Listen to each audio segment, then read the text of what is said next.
Paul Hogan made $328 million from Crocodile Dundee, but by 2015, he had just $50,000 left in the bank. The Australian tax office banned him from leaving America for 7 years. He missed his mother's funeral. His co-stars had to loan him money to keep his house. But that's not even the worst part. In 2022, doctors discovered something growing inside his body. Now he can't gain weight no matter what he eats. The man who once wrestled crocodiles needs help opening pill bottles. He was born on October 8, 1939, in Lightning Ridge, a raw and dusty mining town buried deep in the outback of New South Wales. There were barely 2,500 people in that town, and most of them dug for opals in dangerous shafts, where the summer heat could burn past 40 degrees. His father had served in the war before settling into work as a canteen store manager. His mother stayed home, raising 6 children in a place that often felt more like a frontier than a town. The streets were red dirt, miners carried guns, and arguments over buried stones sometimes ended in death. That lawless world shaped Paul Hogan's sense of grit before he ever knew the word for it. But when he turned 9, everything changed. His family gave up on Lightning Ridge. There was no money left in opals, and they moved into a cramped 2-bedroom house in Granville, a working-class patch in Sydney's west. It was 1948. The war had ended, but the struggle hadn't. Paul's father brought in just $3 a week from his army pension. Rent swallowed almost all of it. With 6 kids under one roof, there wasn't room to grow. Paul ended up at Parramatta Marist High, a Catholic school where rulers were weapons and expectations were low. By 15, he dropped out. There was no other choice. 1 in 4 teenagers were leaving school to help their families survive, and Paul was now one of them. He picked up his first real job in 1954, stepping into the world of construction with rough hands and a sharp tongue. Nights in Granville were cold, but they were filled with stories. Paul found his rhythm around the old wood stove, doing impressions of radio comedians like Roy Renee and twisting Aussie slang into laughter. It wasn't just play. His father ruled the house like a sergeant, and Paul learned that humor could break tension faster than words. By 12, he was already performing sketches for neighbors, earning 6pence from adults who couldn't stop laughing. He didn't know it yet, but he was building a stage, joke by joke, inside that tiny living room. That same year, the family took a trip back to Lightning Ridge. Paul wandered off alone and got lost among the open shafts. The mining fields were a maze of 500 scattered holes, some 30 feet deep, some filled with gas that had killed before. He spent 6 hours out there with nothing but dust, snakes, and the sun beating down at 45 degrees. When they found him at sunset, his skin was blistered, his lips cracked, and he could barely stand. But he was alive, and he never forgot the silence of that land. Years later, he said that was the day the outback first really got into his bones. At school, he became Hogas. The nickname stuck after he pulled one too many stunts, like pretending to be a wildlife expert and telling substitute teachers about creatures that didn't exist. Drop bears, hoop snakes, wild tails. The students believed it. So did some of the teachers. During lunch breaks, he'd charge 3pence to hear more, turning fiction into a business. Detention was just another stage. Teachers called him disruptive, but some quietly admitted his wit was sharper than most adults they knew. By 15, he was done with school and knee-deep in labor. The jobs were brutal: shoveling, hauling, lifting steel in 12-hour shifts that paid just a few pounds a week. He lived in boarding houses with other young laborers, slept on creaky cots, and kept his humor sharp because that was the only way to stay sane.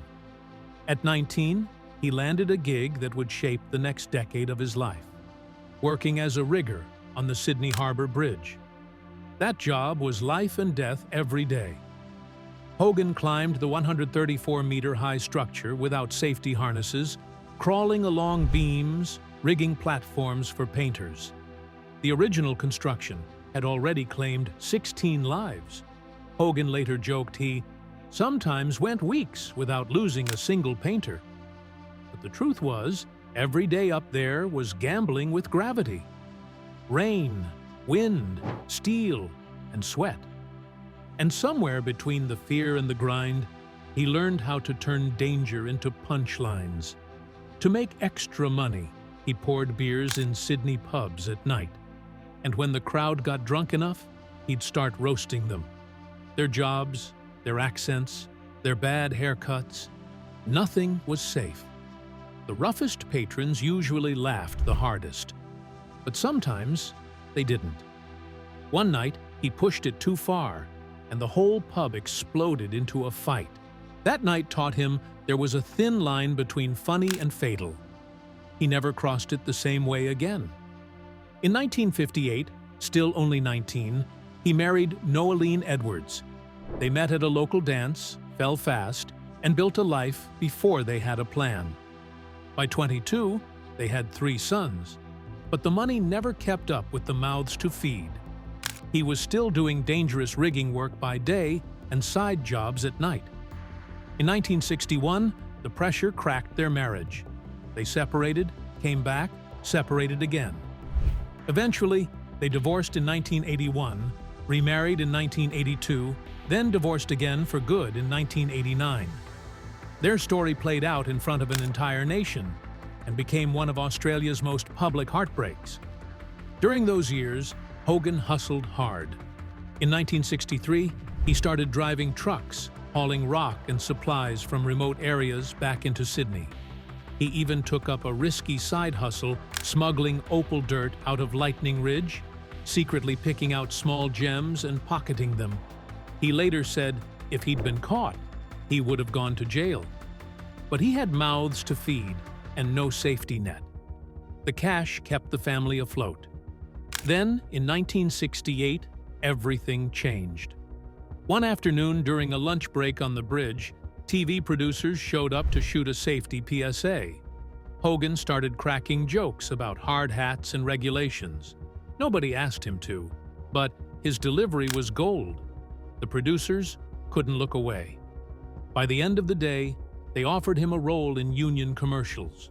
Those aired on Channel 7 and pulled in over 3 million viewers. He made more money from those ads than he did in a year on the bridge. It was the moment that split his life in half. In 1970, he appeared on Tonight with Al Fisher and threw out the script. Instead of playing it straight, he improvised a wild outback survival routine. Audiences erupted, phone lines jammed. His fee jumped from $50 to $500 within days. Competing networks fought to sign him. The clip aired 3 times that week and pulled in more than 800,000 viewers each time. He had officially gone national. But not everything went smooth.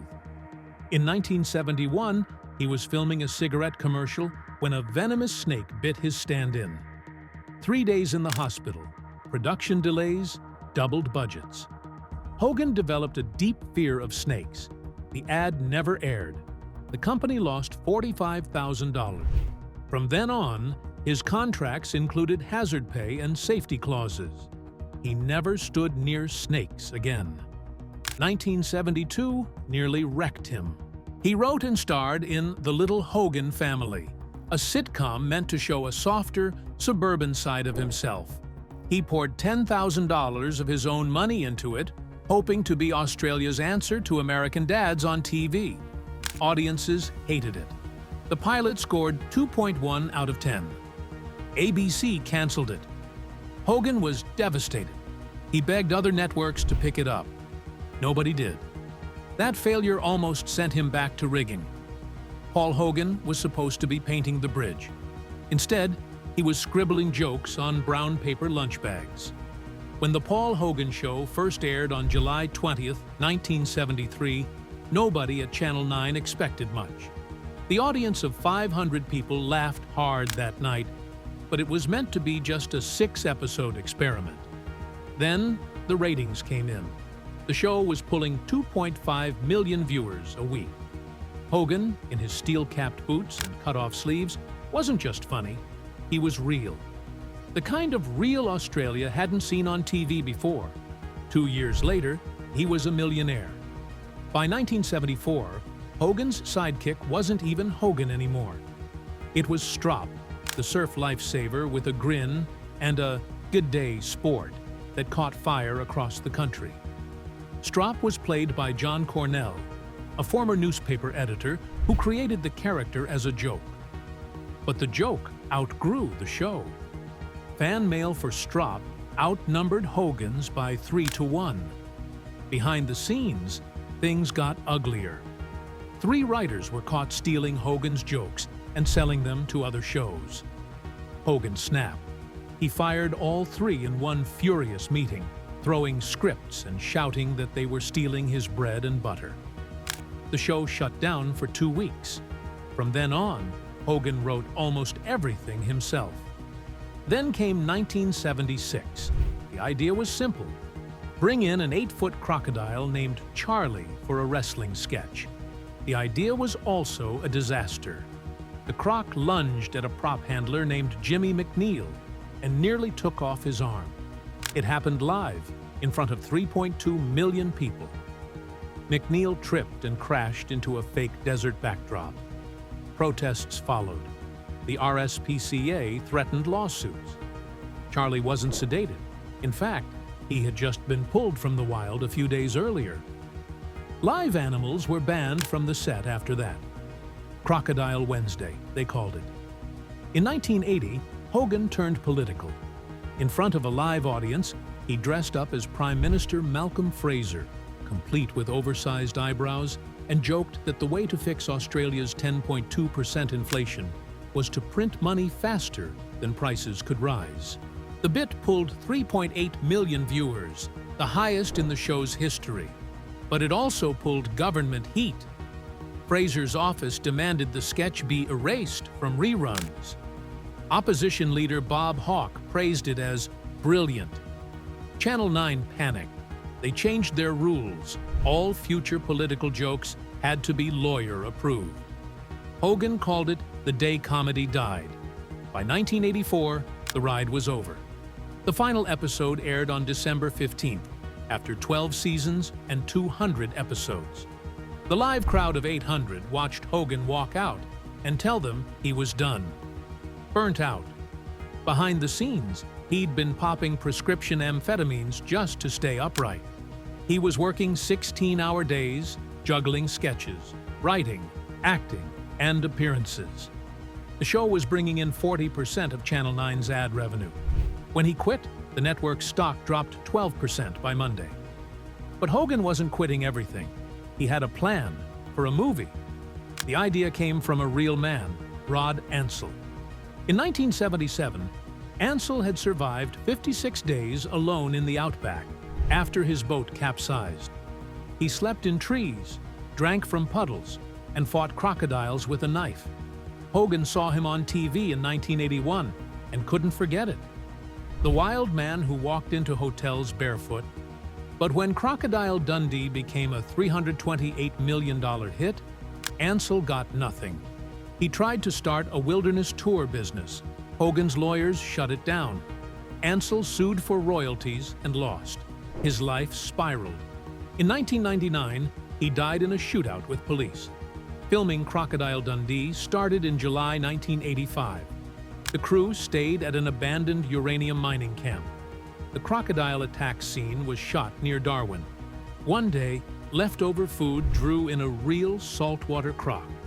It crept toward the crew, silent, barely rippling the water. Armed guards raised rifles. People ran. The croc slipped away. From that day forward, guards were stationed at every water scene. The shoot moved to New York later that year and wrapped in October. Hogan did his own stunts, always had.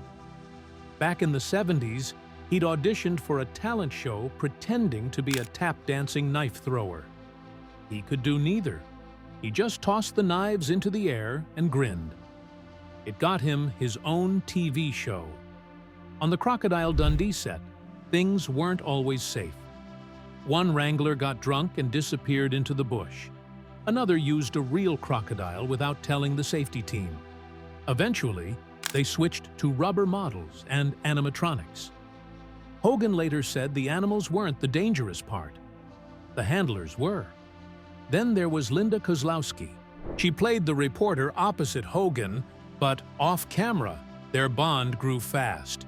She had been flown in from America despite protests from Australia's Actors Union. Hogan was still married, but something shifted during filming. Kozlowski called him charming, but also serious and sometimes hard to read. After filming Wrapped, the story continued. Hogan divorced Noeline. He married Linda in 1990. They had a son named Chance. They stayed together for 23 years. When Crocodile Dundee came out on April 30th, 1986, it broke records. It earned a $247,026 in its first week. By the time it opened in the US in September, it made 8 million reads in its first weekend and stayed #1 for 9 straight weeks. It became the second highest grossing film of the year, with $174.8 million in the US alone. Worldwide, it pulled in $328 million. Paramount bought the North American rights for $6 million. Hogan and Cornell had raised the film's original $8.8 million budget themselves. Now the studios were begging for a sequel. Crocodile Dundee the Severforn, Dundee Talthul, was filmed in 1987 across Queensland and New York with a $14 million budget. It wasn't as raw as the first, but it still made $239.6 million worldwide after its 1988 release. Hollywood started calling Hogan one of the biggest stars in the world, though Sylvester Stallone actually topped the earnings that year at $63 million. Hogan made his money from owning 60% of the original film's profits. He had never needed a big paycheck. He had a piece of the whole pie. Then came The Missteps. Almost an Angel in 1990 was Hogan's attempt at heartfelt comedy. A $25 million budget turned into just $6.94 million at the box office. He played a thief who thinks he's become an angel. Critics hated it. Viewers didn't show up.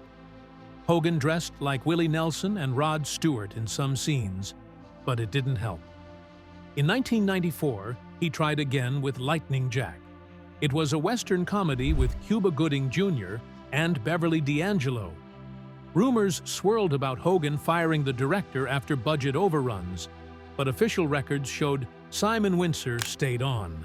It earned $16.82 million, another flop. Even so, some fans still call it a cult classic. Cuba Gooding Jr. got the most praise. A strange rumor popped up later that Hogan had starred in The Deliberate Stranger, the 1986 Ted Bundy miniseries. But that was Mark Harmon. Hogan never went near that kind of drama. He stuck to comedy. The confusion didn't help his reputation in Hollywood. In 1996, Hogan played Uncle Porter in Flipper, alongside Elijah Wood. It wasn't voice work. He was there, on screen, trying to reach a new generation. The movie made $20.08 million. Then came Crocodile Dundee in Los Angeles in 2001. The budget was $21.15 million. It earned $39.4 million globally, with just $25.6 million in the US. The magic was gone. Paul Hogan was just 19 when he married Noeline Edwards in 1958. Back then, he was working on the Sydney Harbor Bridge as a rigger, bringing home $18 a week. By 1961, their daughter Lauren was born, and 4 more kids followed. But things began to change fast. In 1972, Hogan suddenly became a TV star thanks to A Current Affair, and his paycheck jumped to $200 a week. Noeline stayed home with 5 kids, while the spotlight pulled Hogan further away. Fame started feeding something else in him.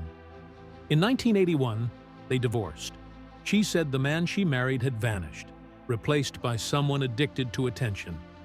The settlement gave her $500,000 and the family home. But the story didn't end there. A year later, in 1982, they got married again. 4 years after that, in 1986, they divorced again. By then, she had discovered through tabloids, before he ever admitted it, that Hogan was having an affair with Linda Kozlowski. It all started during the filming of Crocodile Dundee in 1985. Hogan was 46, Kozlowski was 23, and married to a cinematographer. Paparazzi caught them at LAX in December, and from that moment, the story exploded. Tabloids paid $50,000 for photos. Noeline Edwards got death threats. Hogan's wholesome image crumbled. In 1990, he married Kozlowski in Morocco in a wedding that cost $2 million. But behind the scenes, things were already beginning to rot. Hogan got obsessed with hiding money. He spent months away trying to avoid taxes. By the time they divorced in 2008, Kozlowski walked away with $20 million full custody of their son, Chance, and the $4.2 million Malibu mansion. It was revealed that Hogan had hidden assets across 12 countries. Kozlowski later said he spent more on tax lawyers, $8 million, than he ever did on vacations with his family. She called their marriage 20 years of financial paranoia, sprinkled with brief moments of romance. In 2010, Hogan was 71 and trying to rebuild his life. That's when he started dating Zoe Lynch, a yoga instructor from Byron Bay, who was 34 at the time. She moved in with him into a far more modest $800,000 apartment in Venice Beach. But after 4 years, she left too. His health was slipping. In 2014, he was diagnosed with kidney disease and needed dialysis 3 times a week. In 2019, he was seen being wheeled through LAX in a wheelchair. The man who once chased crocodiles on screen could barely stand. He was 80. His son Chance, now 27, moved back from New York to care for him full-time. He said his dad needed help with everything, even opening pill bottles. His 5 older children from the first marriage rarely visited.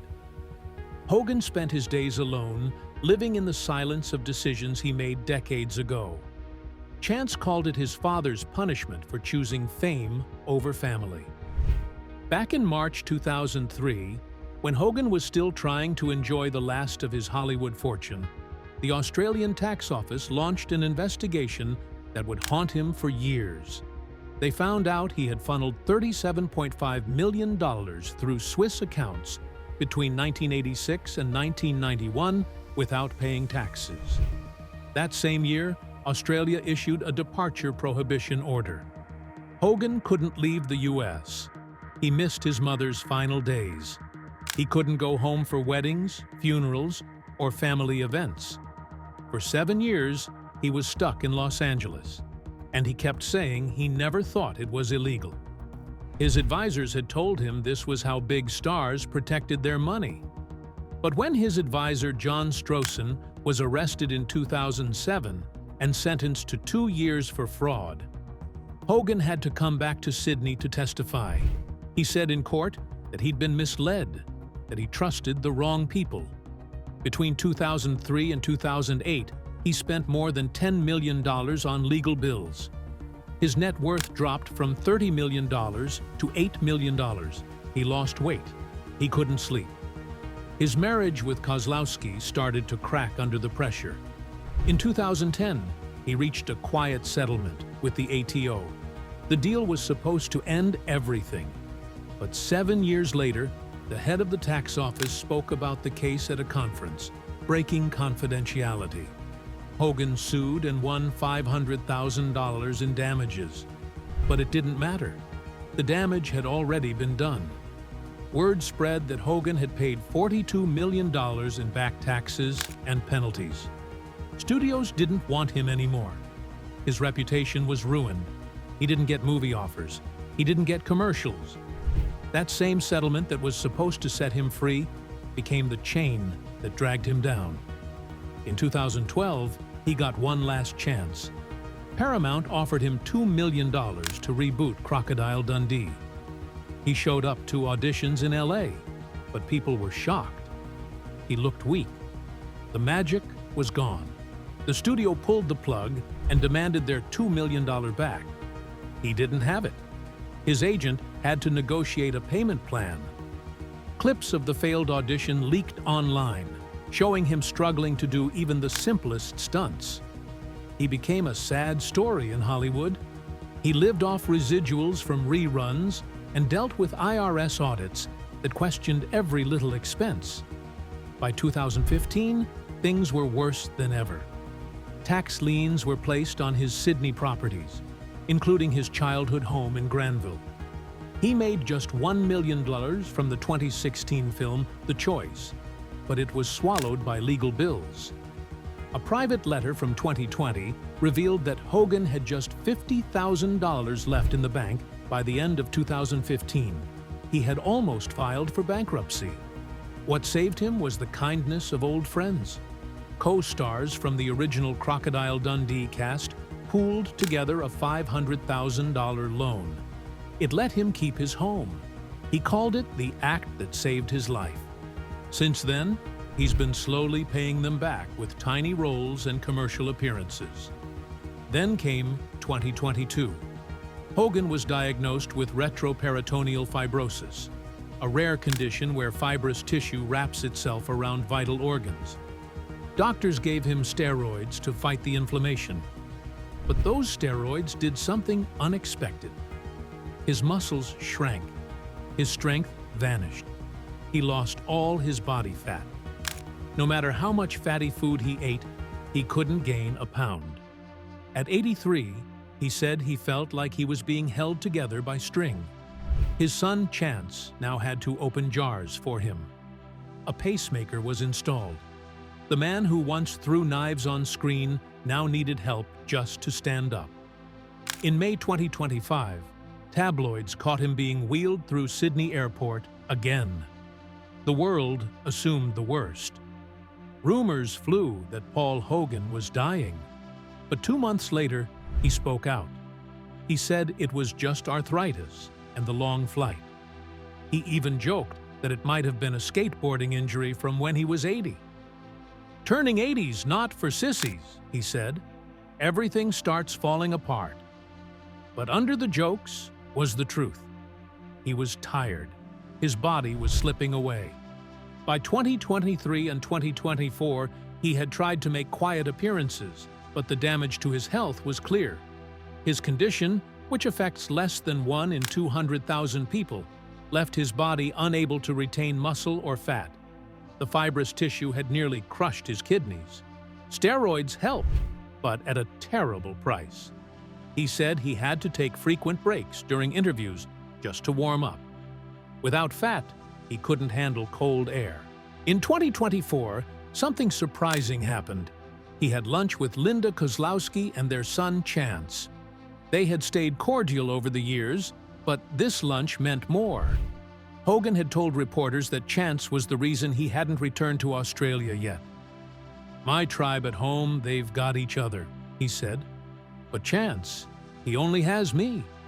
He said he wanted to go back to Australia someday. Not to live, but to die. He said he wanted his ashes scattered off the Harbour Bridge, the place where it all began. In 2025, something unexpected lifted his spirits. Tourism Australia gave him their first ever Legend of Australia award. Trade Minister Don Farrell flew to Los Angeles to present it. It was a reminder of the days when his commercials had turned Australia into the #1 travel destination for Americans. He still joked about the shrimp on the Barbie line. There were whispers of a $500,000 commercial deal, but nothing was confirmed. Friends said the hardest part for him was trying to gain weight. Everyone else avoided fatty food. He was begging for it and still couldn't gain a single ounce. As of 2025, Paul Hogan is 86. His net worth has climbed back up to around $20 million. Not what it once was, but enough. He made an appearance in the roast of Paul Hogan in 2023, laughing at his own legacy.